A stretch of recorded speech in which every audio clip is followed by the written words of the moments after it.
नमस्कार। मेरा नाम है शिवम कुमार लोटस पे और आज मैं आपको सुनाने जा रहा हूँ पंचतंत्र की कहानी भाग्य। किसी नगर में एक वरुचि नामक विद्वान रहता था। वह थोड़ा घमंडी था। उसकी एक कन्या थी जिसका नाम ब्रह्मा देवी था। वह बड़ी बुद्धिमती, चतुर एवं सुंदर थी। ब्रह्मा देवी साक्षात अप्सरा जैसी लगती थी। जब ब्रह्मा देवी विवाह के योग्य हुई तो उसके पिता ने पूछा, बेटी बता तेरे लिए कैसा वर की खोज करूं? तू कैसा घराना पसंद करती है? पहले तो बेटी ने कोई उत्तर नहीं दिया, लेकिन पिता के बार बार पूछने पर उसने उत्तर दिया, पिताजी, उच्च कुल की बेटियां मर जाना पसंद करती हैं, लेकिन इस तरह शादी विवाह की बात वे अपने माता पिता के सम्मुख प्रकट नहीं करती हैं। शादी से पूर्व माता पिता ही उनके हितैषी रक्षक होते हैं। दूसरी बात यह कि मनुष्य का अपना अपना भाग्य होता है, उसी के अनुसार विधि का विधान होता है। उसमें मैं या आप क्या कर सकते हैं?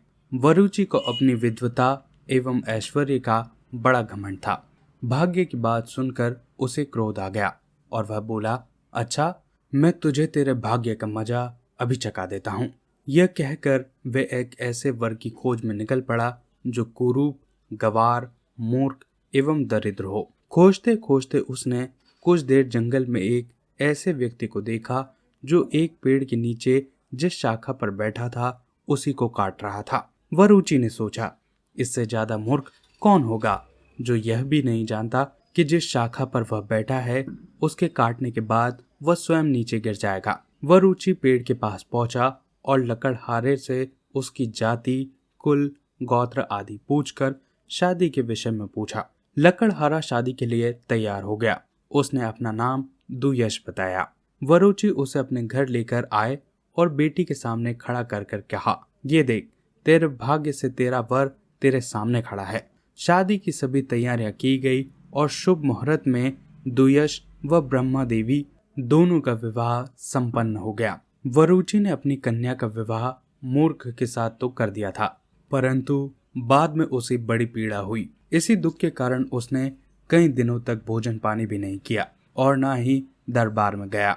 वह सदैव यही सोचता रहता कि मैं जिस बेटी को जरा सी तकलीफ से दुखी हो जाता था, जिसे मैंने मखमली कालीन के नीचे पैर रखने नहीं दिया, राजा भी जिसकी बुद्धिमता और बड़ी चतुराई से खुश रहते थे, उसी सुकुमारी एवं सुंदर बेटी को मैंने एक गवार लकड़हारे को सौंप दिया। राजा तथा मेरे साथी जब सुनेंगे तो मेरा यश मिट्टी में मिल जाएगा। यदि राजा ने मेरे घर जमाई को देखने की इच्छा से दरबार में बुलाया तो मैं उसे कैसे सामने ले जाऊंगा? आदि बातें सोचकर वरुचि बहुत दुखी हो गया। वरुचि ने अपने जमाई को पढ़ाना लिखाना ठीक समझा।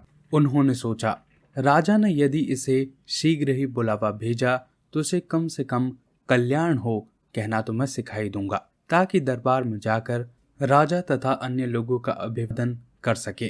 अतः स्वास्थ्य तु कल्याण हो कहना ही सर्वप्रथम सिखाना शुरू किया। दुयश रास्ते भर उस शब्द को घोटता रहा, लेकिन दरबार में पहुंचने पर जब राजा ने तथा अन्य कर्मचारियों ने दुयश का अभिवादन किया तो उसी समय दुयश दुर्भाग्य से स्वास्थ्य तु कहना भूल गया। बहुत सोचने और विचारने के बाद उसे उशरट ही ध्यान में आया तो उशरट कहकर उसने सभी का अभिवादन का उत्तर दिया। राजा तो इसे सुनकर गंभीर हो गए, लेकिन अन्य दरबारी लोग यह विचित्र बात सुनकर एक दूसरे की तरफ देखकर तथा हंसने लगे, क्योंकि उशरट शब्द का कोई अर्थ नहीं होता है। वरुचि ने यह सब देखकर अपना मुंह छिपाना चाहा। इतना बड़ा अपमान उसे कभी सहना नहीं पड़ा था। फिर भी उसने संकट को दूर करने को कहा, इसमें हंसने वाली कोई बात नहीं। मेरे विद्वान जमाई ने एक नए शब्द का प्रयोग किया है। वह सचमुच ही नवीन, अद्भुत एवं विचित्र है।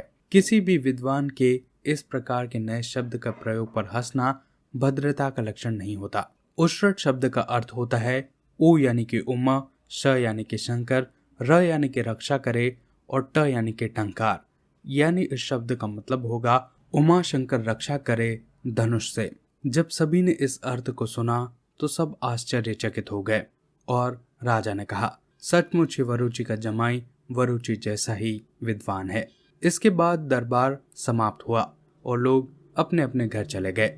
दुयश की इस बुद्धिमत्ता पर वरुचि को क्रोध तो दरबार में ही आ रहा था, लेकिन वह अपनी नाक कटाने से बचा ली। लेकिन रास्ते में उसकी खूब खबर ली।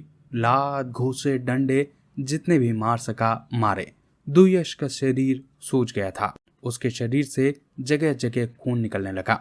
दुयश के लिए यह बात कोई नई नहीं थी, लेकिन उस दिन की मार से वह घबराकर बिना किसी को सूचित किए अपने घर से भाग गया और नगर से कुछ दूर काली देवी के मंदिर में चला गया, जहां वह देवी के सामने लौट गया और रोते रोते बोला, हे देवी, आज तेरी शरण में आया हूँ। या तो तू मुझे कोई बल दे या तो मुझे कोई वर दे। जब तक कोई तू मुझे वर नहीं देती तब तक मैं भूखा प्यासा यहीं पड़ा रहूंगा। दुयश इस प्रकार उस मंदिर में रात भर भूखा प्यासा पड़ा रहा। इसके बाद देवी ने साक्षात प्रकट होकर उसे दर्शन दिए और सिर पर हाथ रखकर आशीर्वाद दिया। वह दुनिया का अजय विद्वान होगा। इतना कहकर देवी तो अंतर ध्यान हो गई और दुयश ने अपना नाम कालिदास रख लिया। इसी के फलस्वरूप कालिदास ने वरुचि से भी अधिक राजा भोज के दरबार में सम्मान पाया। रघुवंशी, कुमार संभव, मेघदूत आदि काव्यों की रचना की और विश्व में अजर अमर हो गया। ब्रह्मा देवी का भाग्य भी जाग गया। वरुचि उसी समय भाग्य के बल को समझ गया। दोस्तों, ये थी पूरी कहानी। आशा करता हूँ आपको ये कहानी अच्छी लगी होगी। अगर आप ऐसी और कहानियां सुनना चाहते हैं तो प्लीज चैनल को सब्सक्राइब कीजिए। अपने आसपास सफाई बनाएं और एक पेड़ जरूर लगाएं। बहुत बहुत धन्यवाद।